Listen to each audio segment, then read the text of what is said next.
On Monday, June 4th, 2012, 34-year-old Eric Samoa stood between two brand-new Jaguar cars on the showroom floor of a luxury car dealership in Bethesda, Maryland.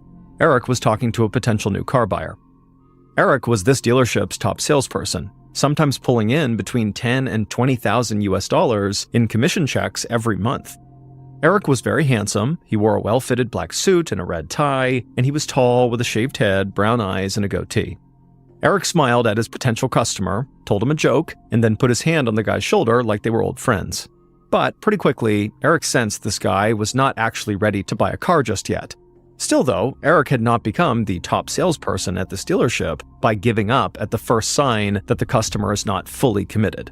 Instead, Eric just continued talking and listening to the guy, doing his best to establish a real connection. That way, when this guy came back and was ready to buy a car, he would hopefully come back to Eric. The potential customer walked around one of the Jaguars and told Eric he would definitely think about buying it. He said he loved how it looked, he just needed to talk to his wife first. Eric said he totally understood, and then he handed the guy his business card and walked him out of the showroom and said he looked forward to meeting with him again. Then Eric turned and walked back across the showroom floor, past all the polished, perfectly lit cars, into a bright carpeted hallway that led to the break room and a few offices. Eric walked into his manager's office and said he was taking off for the day. His manager told him to have a good night, and Eric just grinned, because he definitely had a good night planned, and he couldn't wait to get it started.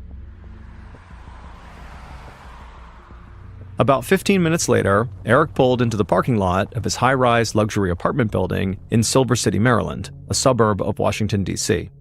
The apartment building was the type of place that catered to young professionals, with a rooftop pool and plenty of bars and restaurants within walking distance.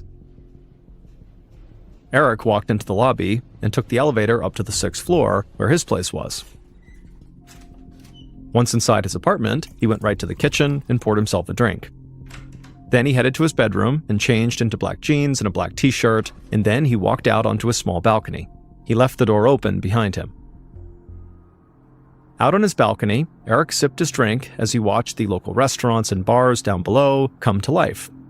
Eric loved this part of town, and he loved his apartment, especially because he'd had to work so hard to be able to afford it. Eric was the youngest of 4 children born to immigrant parents from Ghana. And when Eric and his siblings were kids, their parents had told them that the United States was filled with opportunity, and that in the United States, they could be anything they wanted as long as they worked really hard. So Eric had grown up basically believing the American dream was true, that if he put in the work, he would be successful. And looking out from his balcony inside of his upscale neighborhood, Eric felt like he was definitely on the right path. Selling luxury cars had really paid off. He made great money, and he had no intention of slowing down. Just then, Eric heard a knock at his door. He turned around and walked through his apartment and put his glass down on the coffee table, then opened up the front door and saw a 34-year-old Katrina Ben standing there. Katrina smiled, got up on her toes, and threw her arms around Eric's neck and gave Eric a big kiss. Then they both went inside, and Katrina curled up on the brown leather couch in front of the TV, and Eric went to the kitchen to pour Katrina a glass of wine, and then he joined her on the couch. Eric and Katrina had been seeing each other for a few months, but they were still keeping things really casual. They had met outside of the apartment building and discovered right away they had a lot in common. Katrina shared Eric's really strong work ethic, and it's what allowed her to become a nurse.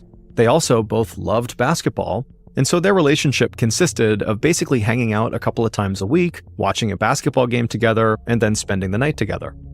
And that night in particular, they were both really excited because there was this big NBA playoff game on. And so, sitting on the couch, Eric and Katrina talked about who they thought was going to win the game, and then they also talked about how their jobs were going, but Eric looked a bit distracted. He kept picking up his phone and checking the time. Finally, he just turned and asked Katrina if she was up for going on a quick ride before the game started. Katrina figured he just wanted to go out and maybe pick up some food or something, but no, Eric told her he actually wanted to go meet a guy who he could buy marijuana from. He said the guy lived close and it wouldn't take very long. Katrina was surprised. She knew Eric occasionally smoked weed, but he'd never asked her to go buy weed with him. Still, she figured it wasn't that big of a deal. They were in a really nice suburb, so how dangerous could this weed dealer really be? So Katrina told him that was fine, as long as they got back in time for the start of the game. Eric promised they wouldn't miss a thing. Then he and Katrina left the apartment, went down the elevator, and out to Eric's car. After driving for a few minutes, Eric turned onto a side street in front of a small apartment complex, and he pulled over to the curb and put his car in park. To Katrina, the street seemed totally empty, but suddenly the back driver's side door opened, and this tall, skinny-looking drug dealer with a scraggly beard slid into the back seat. The dealer quickly handed a paper bag over the seat to Eric, and Eric took the bag, he looked inside, and he saw a Ziploc baggie of marijuana, and after he was satisfied, he handed the cash back to the dealer. The dealer then hopped out of the car without a word, closed the door, and disappeared back into the apartment complex. The entire exchange took less than a minute. Eric turned and smiled at Katrina, and then he turned the car back on, and he drove them back to his place just in time to watch the opening tip-off of the playoff game. And then later that night, after the game was over, Eric and Katrina went to bed together. Then, right before Katrina actually went to sleep, she reminded Eric that she had to work early the next day, so pretty likely when he woke up in the morning, she'd be gone. Eric said he totally remembered, then he kissed Katrina goodnight, and the couple rolled over and they both drifted off to sleep. And hours later, in the early morning of June 5th, 2012, Eric was still asleep in his bed when somebody walked into his bedroom, walked across the floor, and stood right beside him, staring down at him as he slept.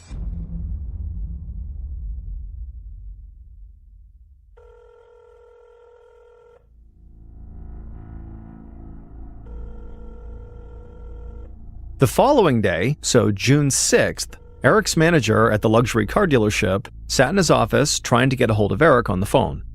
Eric was supposed to work that day, but he hadn't shown up, and his phone kept going to voicemail. Top salespeople like Eric occasionally took what everybody at the dealership called unscheduled days off, but Eric always made sure to let his manager know if he wasn't going to come in, and he hadn't on this day. So the manager walked to the showroom floor and talked to a couple of other salespeople, but none of them had heard from Eric either. The manager started to get worried, so he went back to his office and he called Eric's emergency contact, who was one of his older sisters. The manager told Eric's sister he didn't want to upset her, but he hadn't seen or heard from Eric that day. Eric's sister was totally frightened by this, and she immediately called Eric, and when he didn't answer, she called her other sister and her other brother to see if they had heard from him. But they too had not talked to Eric in at least a couple of days. Eric's sister, the one who the car dealership manager had called, had a really uneasy feeling. Eric talked or texted with at least one of his siblings every single day, and so Eric's sister felt like, this was an actual emergency, and so she took a deep breath and dialed 911.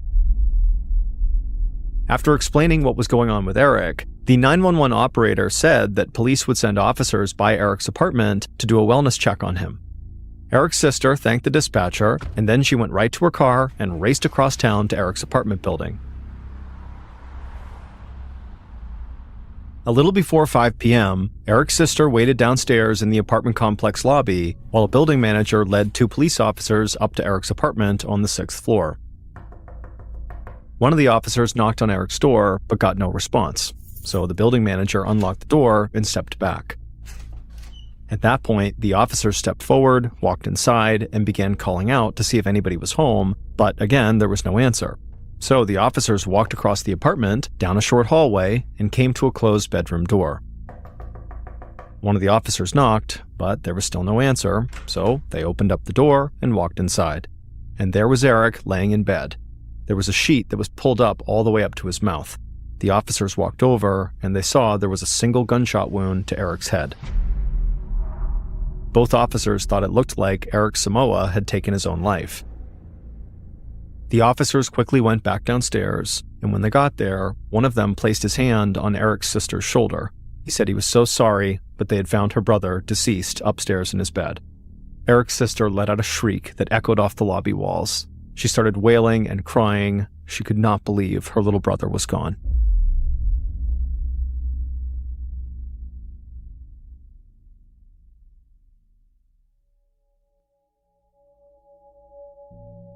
About 45 minutes after Eric's body was discovered, Detective Dimitri Ruvin of the Montgomery County Police Department walked into the lobby of Eric's apartment building. He saw officers standing with 2 women and a man who were huddled together and crying. Ruvin was one of the youngest detectives on the force, but he did have experience, and other cops basically envied him for his seemingly boundless energy. He waved one of the officers over, and the officer told him the people in the lobby were Eric's siblings. Reuven asked the officer to let them know that he would be down shortly to talk to them. Then Reuven quickly walked across the lobby and took the elevator up to the 6th floor. Reuven walked through Eric's apartment, and he understood why the first officers on the scene had thought Eric killed himself. The door to the apartment had been locked when they arrived, and there was no sign of forced entry, and expensive items like Eric's computer and TV had been left untouched, so this didn't look like a robbery gone wrong. Reuven stepped into the bedroom, and he saw that Eric had a single bullet wound in his head, another sign of a possible suicide.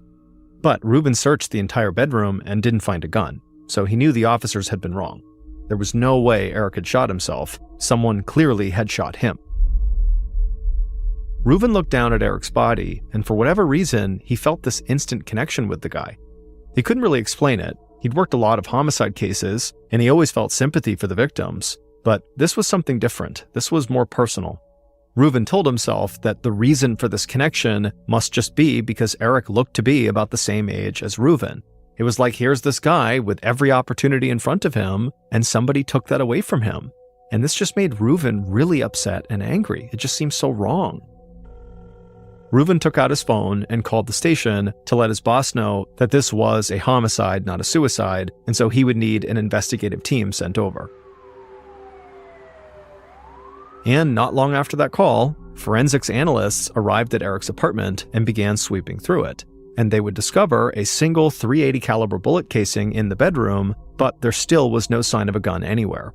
They also did a sweep of the apartment for fingerprints and possible DNA samples, but they knew that type of evidence might not get them very far in this case. The fact that there was no sign of forced entry or any kind of struggle meant there was a good chance Eric knew his killer. So the analysts figured they would just find lots of prints of friends or family who were often at Eric's place and so were not suspicious. And any of them could be guilty. And Reuven knew right now 3 of Eric's family members, his sisters and brother, were down in the lobby waiting to talk to him. So Reuven let the forensics team continue their work, and then he headed back downstairs. The elevator doors opened, and Reuven could hear Eric's siblings still crying in the lobby. Reuven walked slowly now, and he heard the sound of his shoes clicking on the concrete floor. He hated this part of the job. Eric's siblings only knew that their brother had been found dead in his apartment. They didn't know what happened. So Reuven lowered his head and approached them, and he told them he was so sorry, but their brother had actually been murdered. That sent Eric's brother and sisters into another fit of screaming. Detective Reuven stood with them and let them get as loud and as angry as they wanted. Then eventually, one of Eric's sisters caught her breath and wiped the tears from her eyes, and she looked right at Reuven, and she told him he needed to speak with a woman named Denise Harrington. Reuven asked who Denise was. Eric's sister said Denise was Eric's girlfriend, and she was no good. She was 20 years older than Eric, and his entire family knew Denise was just using Eric for his money. Reuven thanked Eric's siblings for their time, and he said police would follow up with them soon. Then he offered his condolences again and headed back upstairs. When he got there, he could tell, after hours and hours of searching this apartment, really the only thing investigators had found so far was just that bullet casing. But Reuven felt like this Denise person was a really strong lead, and so it didn't really matter right now that they didn't have much evidence. So Reuven found the phone number for Eric's girlfriend, Denise, gave her a call, and when she picked up, he told her he needed to meet with her to ask some questions about her boyfriend. The day after Eric's body was discovered, members of Reuven's team re-interviewed Eric's brother and sisters and looked into other family members who might have spent time at Eric's apartment. But Reuven himself remained focused on Eric's girlfriend, Denise. At the station, he led Denise into an interview room, sat across from her at a small wooden table, and handed her a bottle of water. He thanked Denise for coming in, and then asked her if she understood why she was there. And she just said, I understand there's some questions about Eric. Reuven nodded, and then asked her very gently if she knew that Eric had been killed. A look of total shock came across Denise's face, and she just began shaking her head, no, and then just said she couldn't believe it. People loved Eric. Reuven watched Denise very closely. She looked genuinely surprised and upset about this news, but he knew some people were naturally just very good actors. Looking at Denise now, it also struck Reuven how big the age gap was between her and Eric. Eric's family clearly had not approved of a woman 20 years older dating their little brother, but Reuven did not think being older than Eric somehow made Denise more suspicious. Reuven asked Denise if it was strange that she hadn't heard from her boyfriend in the last couple of days, before he was killed, but she told him it was not strange that she hadn't heard from Eric because Eric was actually not her boyfriend. Not anymore, anyways. Reuven was confused. Eric's siblings seemed very certain that Denise was seeing Eric and using Eric as far as they were concerned, but Denise explained that she and Eric had hit a rough patch about a month earlier. She found out he was obviously cheating on her when she noticed text messages coming into his phone from 2 other women. And so Denise just did not want to be treated that way, and so she had ended it with Eric, like their relationship was done and she had not talked to him in a while. And Denise said, if somebody close to Eric thought that she, Denise, and Eric were still together, it was probably only because Eric had not told anybody about the breakup. Denise felt like, Eric likely wanted his family to think he was settling down and not still going out and seeing a bunch of different women at the same time. Finally, Reuven asked Denise where she was on the night of the murder, and she said she'd been at home and said police could check her phone records that would prove she was telling the truth. Reuven thanked her for her cooperation and said he would be taking her phone now so they could download the information to help corroborate her alibi. And a little later that day, after police had finished downloading the information from her phone, Reuven gave the phone back and let Denise go. And while Reuven did think Denise was genuinely shocked when she heard the news about Eric, he couldn't help but think, Denise had a clear motive to want to harm Eric. Eric was cheating on her, and a jilted lover almost always had to be considered a viable suspect. But for now, Reuven would just have to wait until his team went through all of that information downloaded off Denise's phone to figure out if she really was a viable suspect. So in the meantime, Reuven headed back up to the 6th floor of Eric's apartment building to talk to some of Eric's neighbors. Reuven knocked on a door that was nearby Eric's apartment, and a guy in his 20s answered.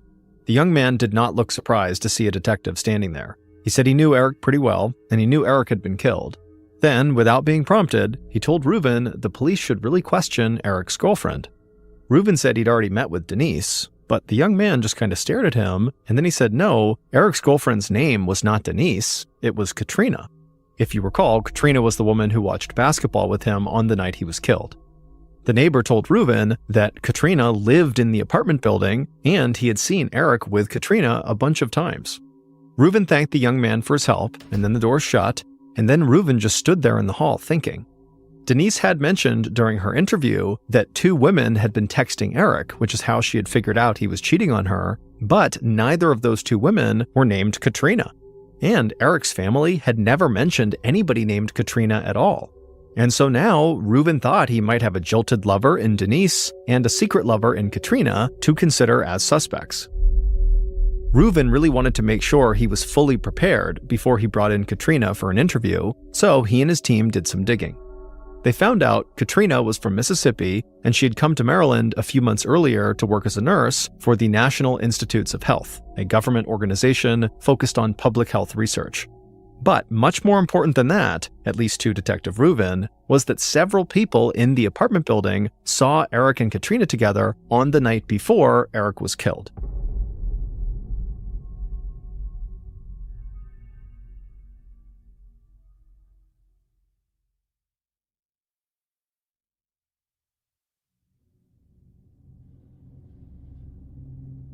A couple of days after Eric was killed, Detective Reuven found himself back in an interview room talking to a woman he thought was Eric's girlfriend. And just like he had done with Denise, he started the interview by asking Katrina if she knew why she was there.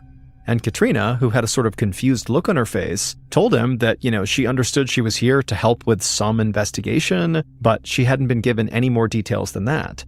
She figured it might have something to do with where she worked, but she didn't know.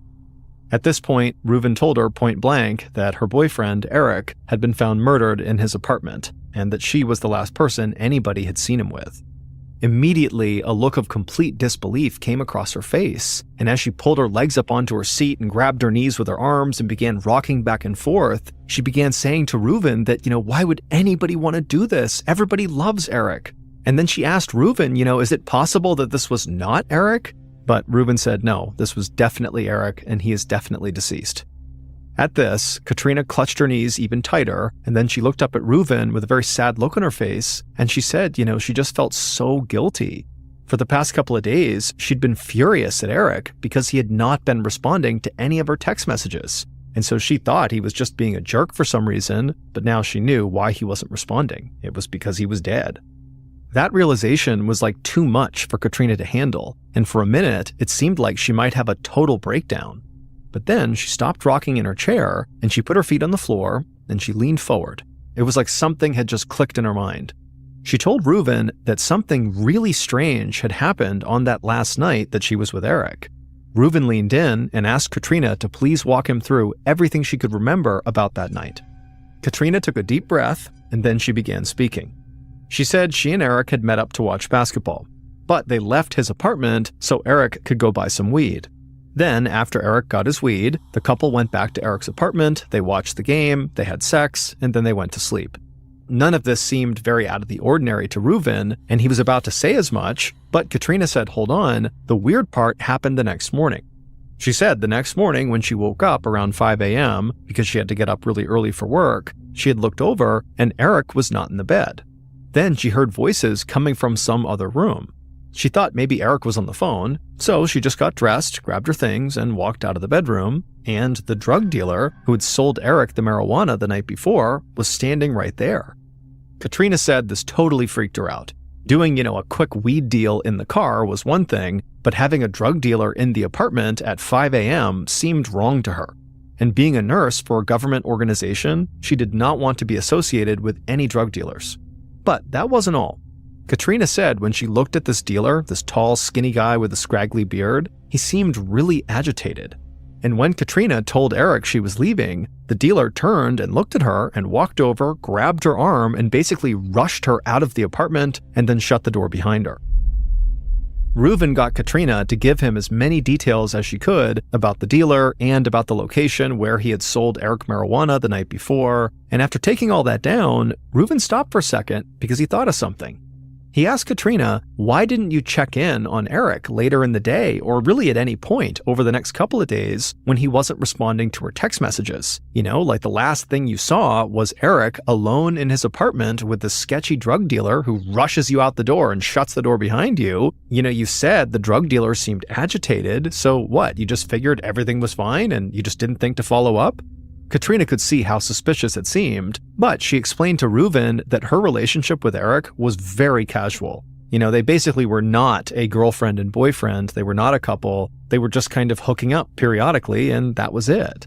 And so Katrina said, she just was worried that if she really aggressively followed up trying to get in touch with Eric and, went over to his place to check on him, that might come off to Eric like she was this really obsessed girlfriend, and she just didn't want that. And then over the course of a couple of days, when Eric did not get in touch with her, she got mad at him. Why is he not getting in touch with her? And so it just kind of led to this silence. Reuven nodded and then thanked Katrina for coming in and told her he would be in touch if he needed more information from her. Not long after Katrina left, Reuven's team worked to track down that drug dealer. And with Katrina's description of him and the exact location of where Eric purchased that marijuana from him, it didn't take them very long to find this guy. His name was William Woodfork, and he quickly became the focus of Reuven's investigation. A couple of days after the interview with Katrina, Reuven sat back down inside the interview room with William Woodfork. William was tall and lanky with a patchy beard, just like Katrina had described, and he was very, very nervous seeming. He was having a really hard time sitting still. Police had not told William why he was here, and so Reuven figured William was likely very worried about getting busted for dealing drugs. But Reuven acted like he didn't notice, and he just casually reached into a folder and pulled out a photo of Eric, and he placed it on the table in front of William, and he said to William, "This man right here in this photo is a guy named Eric, and he was just murdered." And then Reuven asked William, "How long have you known Eric?" William looked down at the photo, and after staring for a second, he just shook his head and said he'd never met the guy.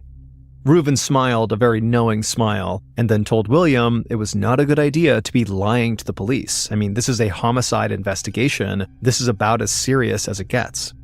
Reuven told William he had Eric's phone records, so he knew William had texted Eric the night before Eric got murdered.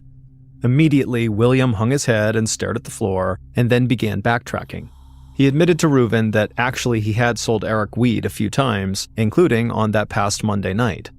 At this point, Reuben stopped smiling, and he immediately asked William, "Okay, fine, you sold him weed on Monday. Why did you go to Eric's apartment early on Tuesday morning at around 5 a.m.? William immediately looked up and told Reuben he was not some big-time drug dealer out settling scores. He's like, "I had nothing to do with Eric getting killed." But Reuben was not about to take the word of someone who had literally just lied to his face. And with the phone records and William admitting he saw Eric the night before the murder, Reuben felt like he had more than enough evidence to pursue this lead further. So, not long after that meeting, Reuben secured a warrant to search William's apartment. And when they did search his apartment in the week following Eric's murder, police would find a .380 caliber handgun, the same type of handgun that had been used to kill Eric. And so Detective Reuben was pretty much positive he had just found Eric's killer.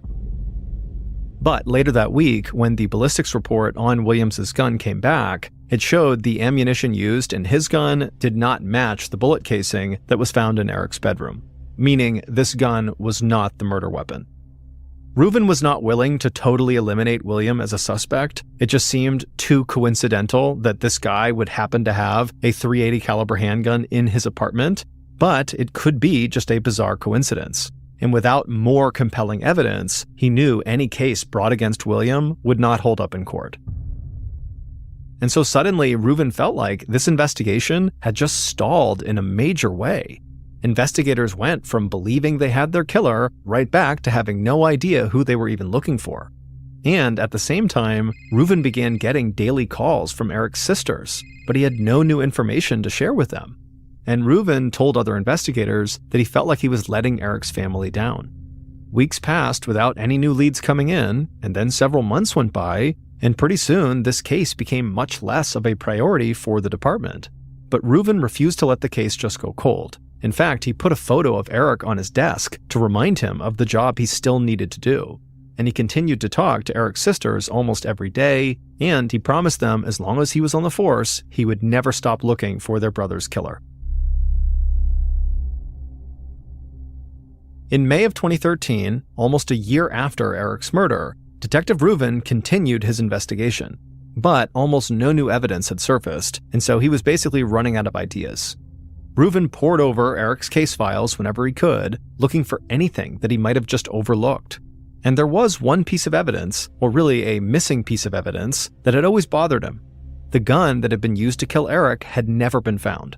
So now, Reuben decided to try something he knew was a total long shot, but he felt like he had nothing to lose. Police often confiscated guns as evidence in investigations, and they occasionally received guns that people had simply found and turned into them. So, Reuben reached out to every police department in the county and asked for a list of all the .380 caliber handguns they had received in the past year, either confiscated as evidence or turned into them by a Good Samaritan.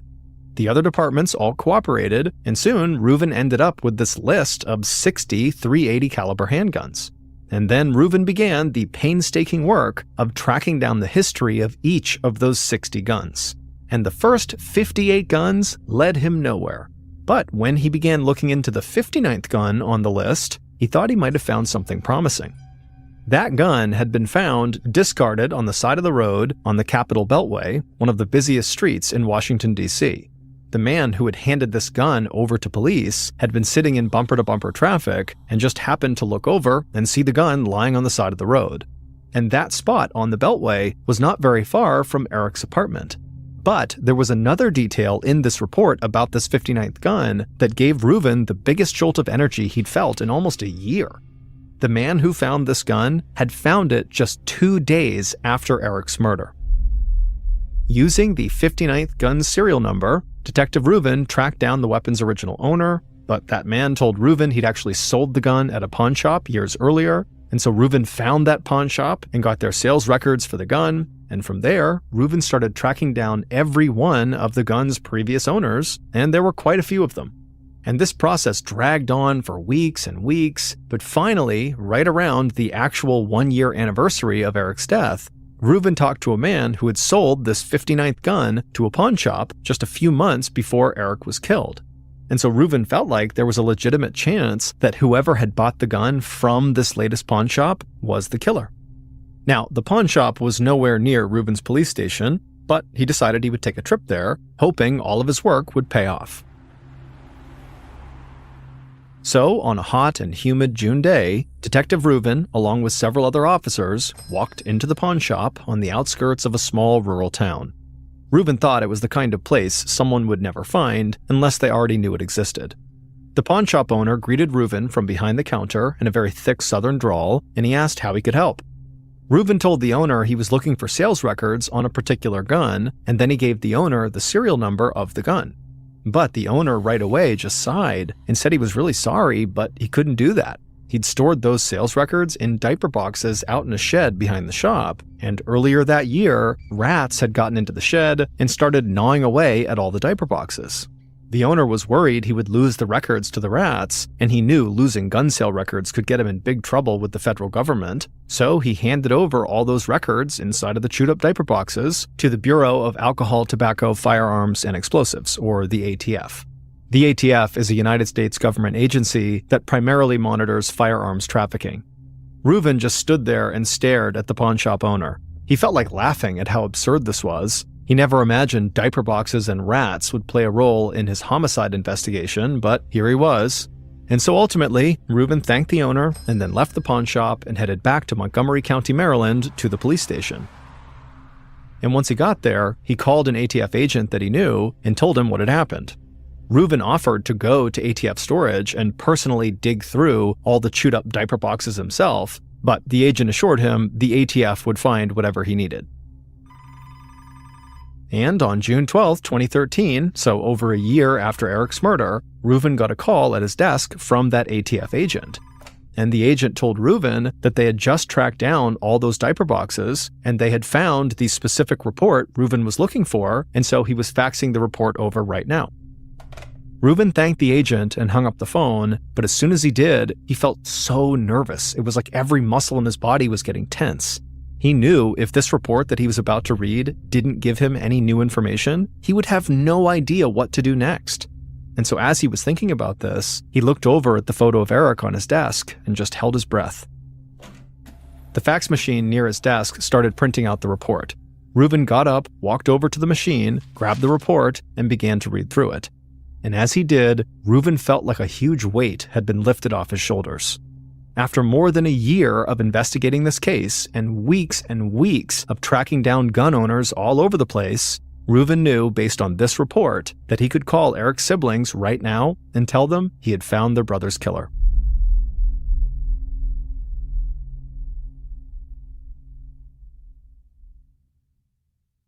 Based on records from the ATF and evidence collected over the course of a year, here is a reconstruction of what police believe happened to Eric Samoa in the early morning hours of June 5th, 2012.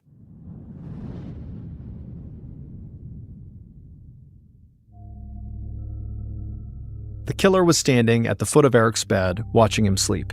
They'd been standing there for a few minutes, just staring, but they knew now it was time to act.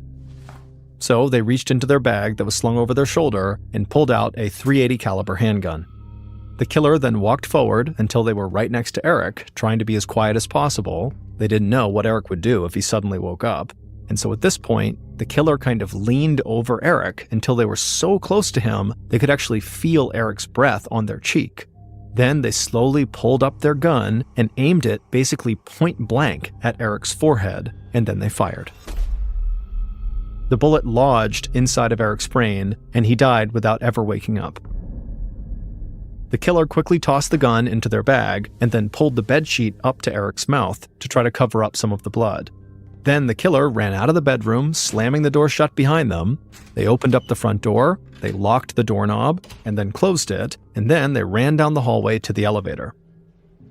As the elevator was making its way down, the killer took several steadying breaths, doing their best to look as calm as possible. When the elevator doors opened, the killer walked across the lobby, went out to the parking lot, got in their car, and began driving towards Washington, D.C. Now, it was still dark out, and the killer saw headlights up ahead from a line of cars driving towards the city, and so since they didn't want to get caught in traffic, the killer just hit the gas and whipped down the road. The killer reached the Capitol Beltway in D.C. before traffic got too bad, and at this point, they rolled their window down, reached into their bag in the passenger seat, grabbed the murder weapon, and threw it out the window. The The first chance they had, the killer turned around and sped back across the Maryland border. About 30 minutes after fleeing Eric's apartment, the killer walked back into Eric's apartment building, except this time, when they got in the elevator, they did not go up to the 6th floor. They went up to a lower floor. And then once they got to that floor, they got out of the elevator, walked down the hall, and went inside of their own apartment. And once they were inside, they showered, put on a nurse's uniform, and went right back downstairs to go to work. Katrina Benn, Eric's basketball-loving, casual romantic partner, was Eric's killer. It would turn out Katrina wanted a lot more out of her relationship with Eric. She did not like the idea of it being casual. And the week before the murder, Eric had blown off Katrina on a night they were supposed to hook up. Katrina knew Eric was out with actually another woman, and she told him she was not okay with that. But Eric was just not ready to be in a fully committed relationship with Katrina. In fact, he didn't even want his family to meet her. So Katrina started to feel like Eric was only using her for sex, and it made her really angry. So angry that she decided she would kill him. When Katrina first arrived at Eric's apartment to watch the basketball game, she had the gun with her, but she just wasn't sure if this night was going to be the night that she actually followed through. But Eric's impromptu drug deal gave Katrina potential cover. She could make up a story and say the dealer had shown up at Eric's apartment and seemed really suspicious, and basically make it seem like the drug dealer had killed Eric. However, the dealer, William Woodfork, had nothing to do with the murder. He had never even been to Eric's apartment. It took Detective Reuven tracking down the gun that was used to kill Eric and delving into the gun's history to finally discover Katrina was the killer, because he had traced the gun back to a pawn shop in a small rural town in Mississippi that just happened to be Katrina's hometown.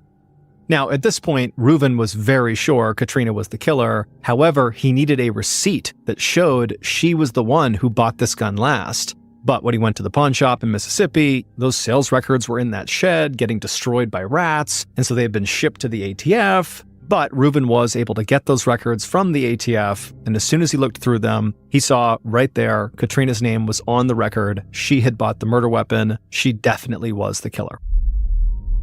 And so Katrina would be arrested at her parents' house in Mississippi, and she would be found guilty of first-degree murder and sentenced to life in prison, plus an additional 20 years with no chance for parole. To this day, Eric's family say it was Reuven's patience and determination that ultimately got justice for their little brother and gave the family some sense of closure. In November of 2004, 52-year-old Peter Porco and his wife, 54-year-old Joan Porco, were like so many other middle-aged, middle-class Americans. They lived in Del Mar, New York, in a comfortable two-story home, and they worked for a living. Peter was an appellate court clerk, and Joan was a speech pathologist. They had been married for over 30 years, and they had 2 sons. Christopher was a 21-year-old student at the University of Rochester, and his brother, Jonathan, was a 23-year-old naval officer stationed at a submarine base in Groton, Connecticut. On Monday, November 15th, 2004, Peter woke up to start his typical Monday morning work routine. He got up, he got out of bed, he went to the bathroom, he relieved himself, he looked in the mirror, he shaved, he got dressed in his work clothes, he went downstairs, he put on a pot of coffee. While the coffee was brewing, he unloaded the dishwasher and then put the dirty dishes into the dishwasher and started it. He wanted to get his newspaper, so he went outside, he got his newspaper, but he realized he locked himself out of the front door. So he got the spare key out from underneath the mat, opened the front door, went inside, he sat down, had some coffee, read the newspaper. After a few minutes, he put his coffee cup in the sink, he packed himself a lunch in his lunchbox, and then he headed for the door to head for work. Peter was known as a very reliable employee who was also very punctual and rarely missed work. So when he didn't get to work that Monday morning, the court was a little bit confused. They called him to see if he was okay. He didn't pick up, so they dispatched a court officer to go make sure he was okay. And so the officer arrives at his house, he sees cars in the driveway, the front door's shut, he goes up, he knocks on the door, nobody answers. He tries the handle of the front door, he realizes it's open, so he opens the door, and he yells out, "Hey, I'm just looking for Peter," and the door hits something on the ground. Pokes his head inside and looks down, and there on the ground, the thing blocking the door, is Peter Porco's body. He's clearly deceased, and he clearly has a massive head wound. The court officer steps outside immediately, calls 911, local police show up, they go inside, and sure enough, Peter is dead. They go upstairs and they find his wife, Joan, in bed, also with a massive head wound, but she was still alive. Joan was rushed to a hospital where she underwent emergency surgery and then was put into a medically induced coma. Meanwhile, the police began their investigation into who could have done this. They quickly discovered that the home's alarm system had been smashed, and a phone line, because there still was landlines at the time, had been cut from the outside, and a screen in one of the windows had been slashed that looked like the way someone climbed into the house. However, nothing appeared to have been stolen because police almost immediately found Peter's wallet with money inside of it still sitting in the house, as well as very expensive jewelry that belonged to Joan still sitting in the house. As they continued to search the house, they discovered a fireman's axe that belonged to the Porcos hidden inside of one of the bedroom closets, and it was very clear this was the murder weapon. The Porco sons had been away during this attack. John was on his submarine in Connecticut, and Chris was at the University of Rochester, and in fact, Chris found out about the attack on his parents when he saw a news report. Because this story of this innocent, typical-seeming American couple in a quiet suburb getting struck down by some axe-wielding maniac had gone totally viral, and it was all over the news. And so Chris called the police to get more information about his parents' death. Here's the recording. Hi, my name is Chris Porco. I was just called by the Times-Union saying that my parents were found dead this afternoon. I was wondering if you had any information for me. Hey, Chris, whereabouts are you? I'm at school in Rochester, New York. Okay, you're in Rochester? Yes. Okay, and you're hearing from the Times-Union? Yeah, they said my parents were found, I guess, I don't know, they didn't say how or anything. So you will be here probably, you're going to go right to Albany Med? I don't know, I don't even know where my mom is, but... Yeah, she is at Albany Med. Okay, do you know her condition? No, because I haven't talked to her. Let me give you my pager number. As you can tell, Chris is extremely emotional. He's beside himself. He can barely speak. He's so upset about what's happened to his parents. No, actually, he sounds as calm as if he's ordering a pizza. Because Chris Porco was actually a psychopath, and he was the one who attacked his parents with the axe. As it turns out, Chris was failing at school and taking out huge loans in his father's name by forging his signature. And his father found out about it. So Mr. and Mrs. Porco write their son a strongly worded email where they tell him this behavior has to stop, and they're very disappointed in him, but they love him and they will help him get back on his feet. Chris responded by driving home in the middle of the night, sneaking into his house and attacking his parents with an axe.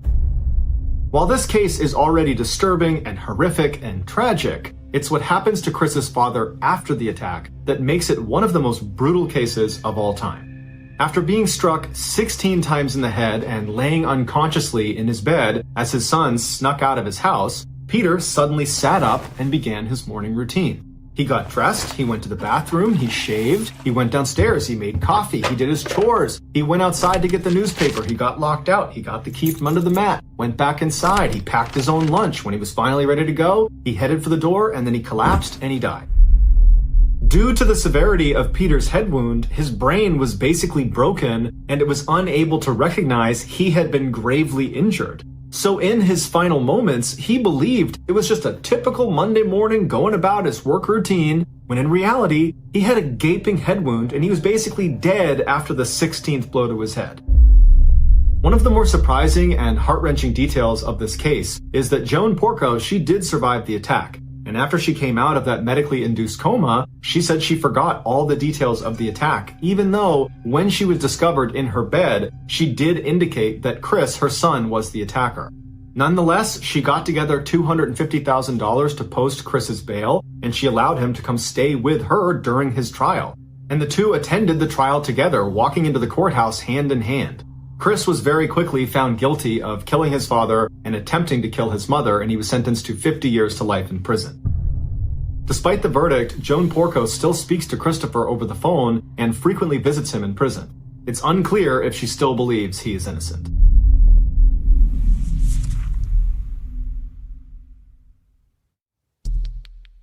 Our next and final story is called Lost Cause.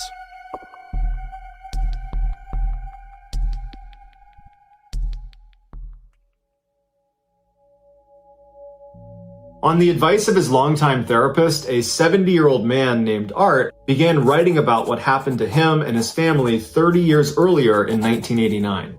His therapist only knew Art had lost a child and felt very guilty about it, but the conditions under which the child was lost was always very gray, even though Art had been his patient for years and the therapist had repeatedly tried to get more information. Was this a child that was lost in pregnancy? Was it a child that was born and died or ran away? Those details never emerged, and every time the therapist tried to dig in, Art would back off, close up, and he would not talk about it.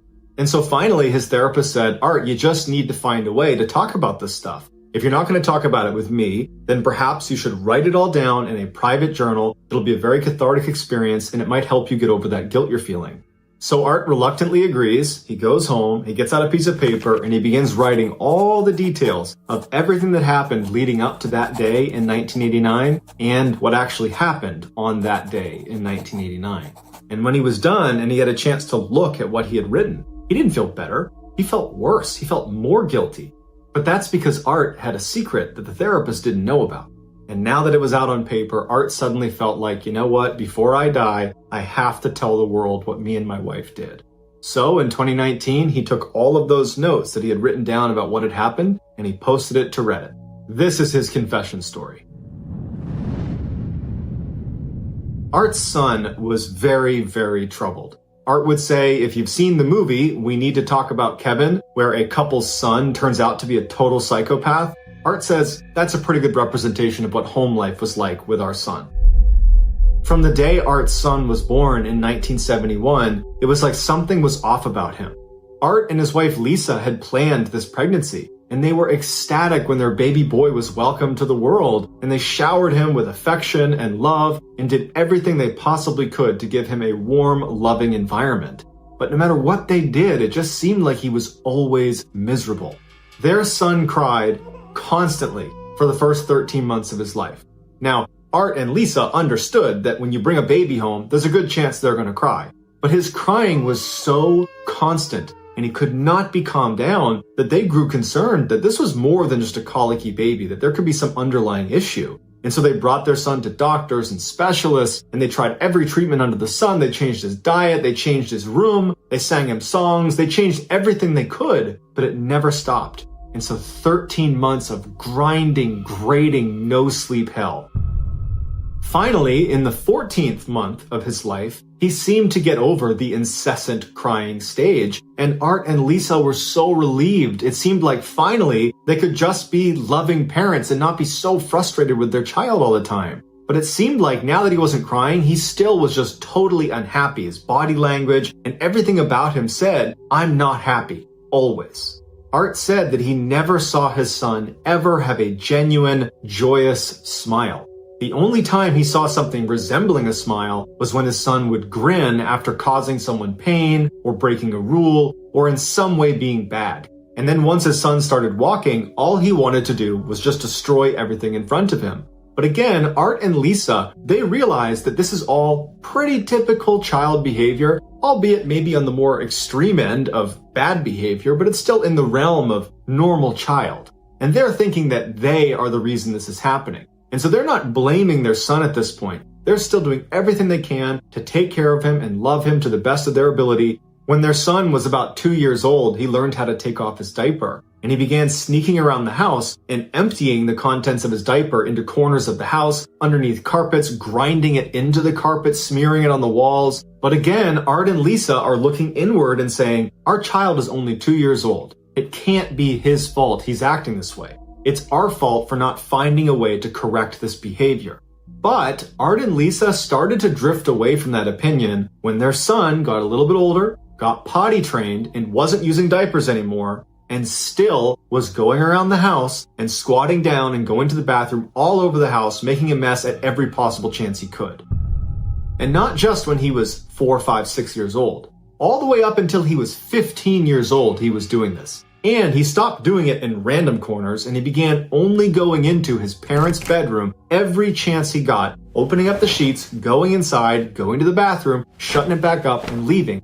It got to the point where Art and Lisa literally could not stop their son from doing this. He was absolutely determined to do this. So anytime they were away, he would even sneak in the windows to do this. I mean, he was totally hell-bent on going to the bathroom in their bed. And so they had to start putting locks on the windows and the doors of their bedroom. But when they had finally secured that room to where he really couldn't get in anymore, he began going to the bathroom right outside their door and in the other beds in the house. And so they began investing in locks on all of the doors. They even replaced the doors themselves because they were too flimsy, and they thought there's a good chance he might kick these doors in to try to get them open. So they put these big, thick doors up all through their house and put these big locks with key locks all over the house to keep their son from going in and going to the bathroom all over their bed sheets. As their son grew older, he became more and more unmanageable, well beyond just going to the bathroom in different places. He became violent, and he would bite and kick and scratch and spit on anybody that came near him. He was like a wild animal.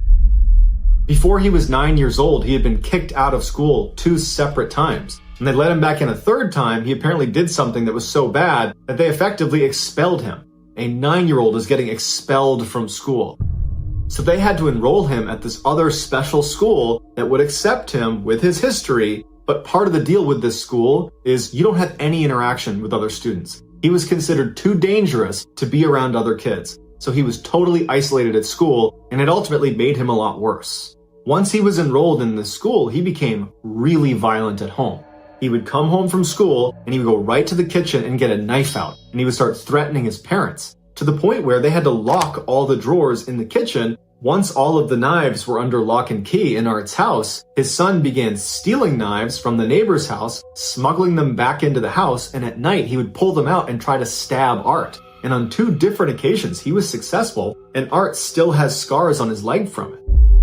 And Art's son was not just attacking his parents, he was also turning on local animals that were helpless. He blinded one of the local dogs that was running around the area by just stabbing it in the eye one day. He went after one of the stray cats and he lit its tail on fire. And honestly, Art doesn't even know the other damages he had done to other animals or even other people.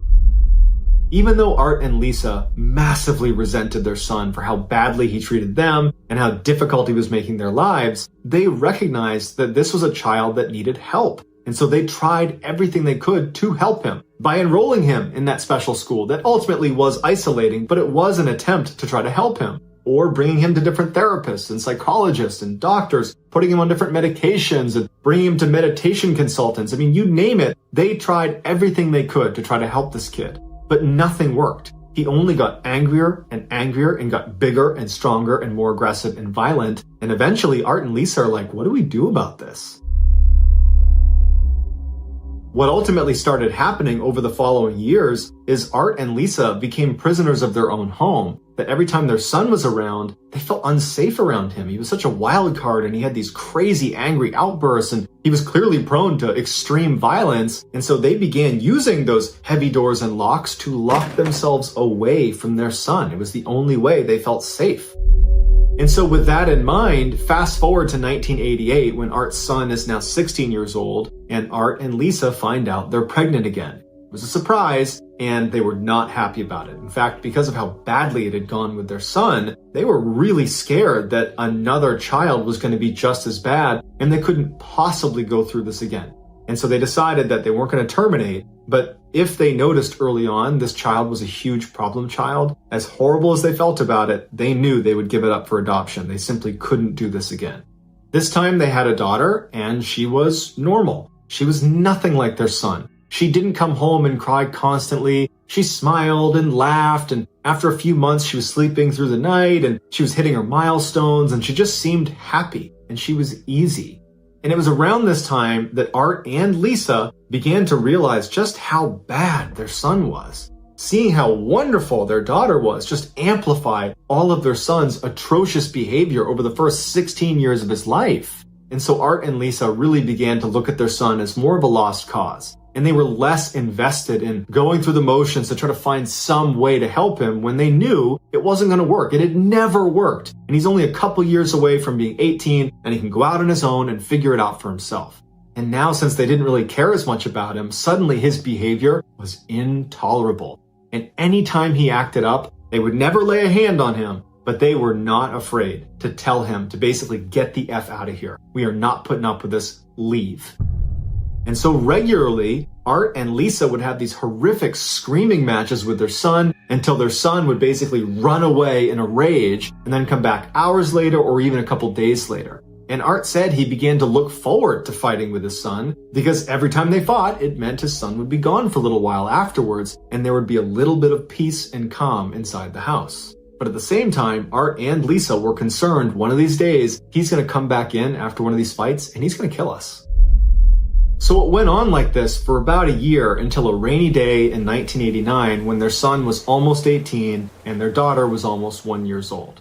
Now the house they lived in was a single-story bungalow and their daughter's room was against a sidewall where there was a window leading to the outside. That morning, Art and Lisa had got into one of the worst screaming matches with their son they had ever had, and he left in a rage and they slammed and locked the door behind him. After a couple of hours, their son is still gone and they don't expect to see him anytime soon. And their daughter is starting to get fussy, she seems tired, and so they walk into her bedroom, they put her in her crib for a nap, and then Art and Lisa leave her room, shut the door behind them, and go sit down in the kitchen. A couple minutes later, they hear their daughter screaming at the top of her lungs, and Art and Lisa immediately recognize this is not an ordinary cry. This sounds like something is terribly wrong. They get up and sprint down the hall to a room, and they try the door handle, but it's locked. They run back out to the kitchen, they get the keys, they go back, they're fumbling with the keys, they finally open it up, and there in the back of the room, standing next to the crib, is their son. And he's holding a knife, and he's poking it into her face. And Art said he looked at his daughter, and he could see blood on her stomach and blood on her arm, and she's screaming, and so he thinks to himself, thank God she's still alive. And instinctively, Art starts running to try to put himself between his son and his daughter. But before he could even get there, his wife had moved much faster and she charged over and smashes her son's hand. The knife falls to the ground. She pushes him as hard as she possibly can and he goes slamming into the wall and falls on the ground.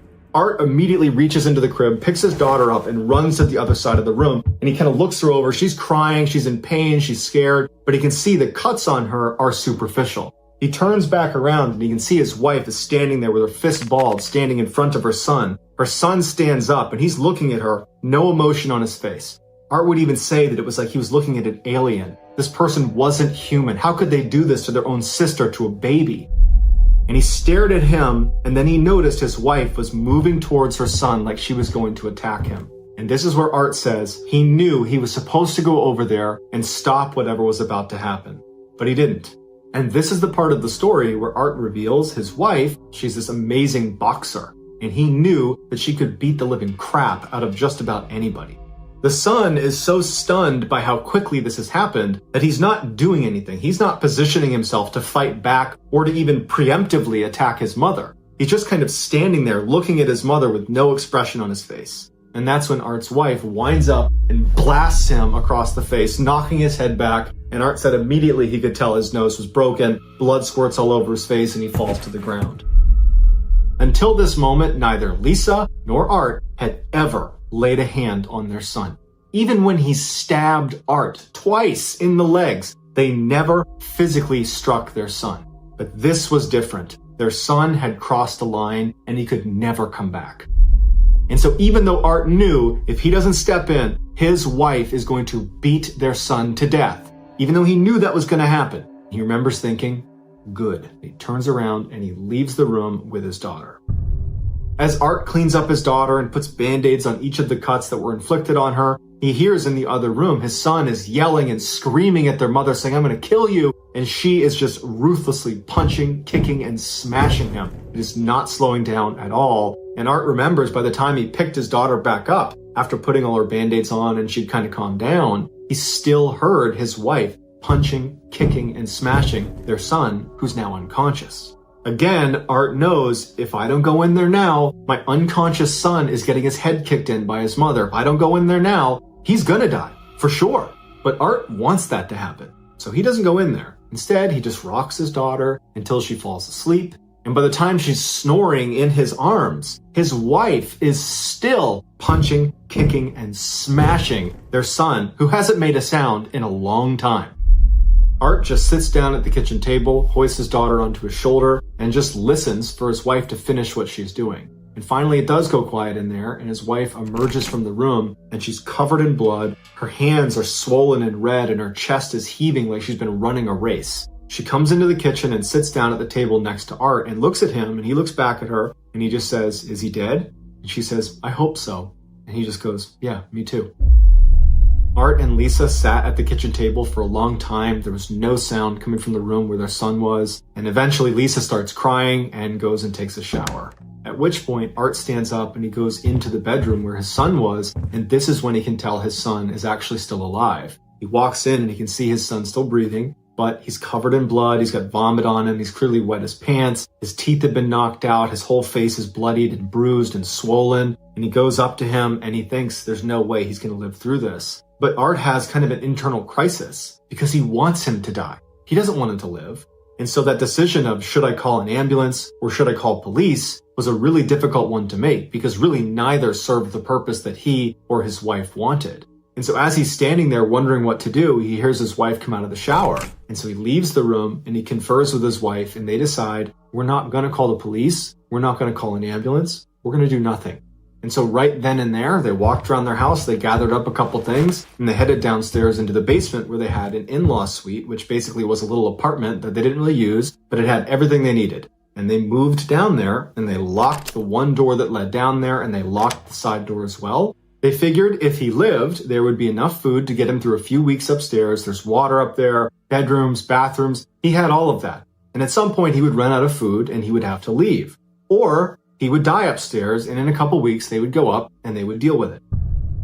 Over the next week, they began to hear movement upstairs, which signaled to them he was alive, but he wasn't moving around much. It was just enough to know somebody was up there. They figured that, okay, he's probably laying down most of the time recovering.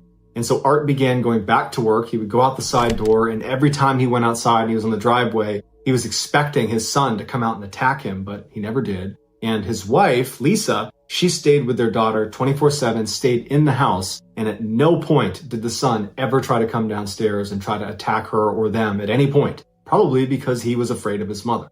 About 3 weeks after the attack, they were in bed in the basement and they heard him going absolutely ballistic upstairs, screaming, punching walls, breaking things, and they decided, you know what, whatever he does up there, it's not worth going up there and confronting him. Let him do whatever he wants. And then the next day, it was totally quiet. And for the next couple of days, Art and Lisa would listen really intently to see if they could hear him moving around upstairs, but they couldn't. And so finally, Art and Lisa decide to go up into the main floor and see if he's up there. When they open the door, they find their entire upstairs has been absolutely wrecked. Every piece of furniture is ruined, every window's broken, there's glass all over the place, there's brown smears all over the walls, but their son isn't there.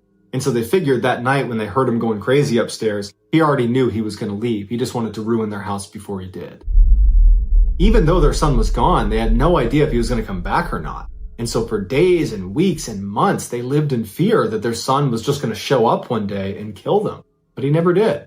And then 3 years after the incident, they moved and they weren't in contact with their son. They hadn't seen him. And so he had no idea where they were going and they have no way to contact him. So that was it. They just restarted somewhere else. Fast forward to 2019 when Art is making this Reddit post and he says, I haven't seen my son since 1989 and I don't want to see him again. And Art goes on to say that while he hopes his son was able to overcome his demons and live a normal life, he said if he wasn't able to do that, if he was out there still causing pain and misery to other people, Art says he hopes that whoever was on the receiving end of that finished the job and killed him.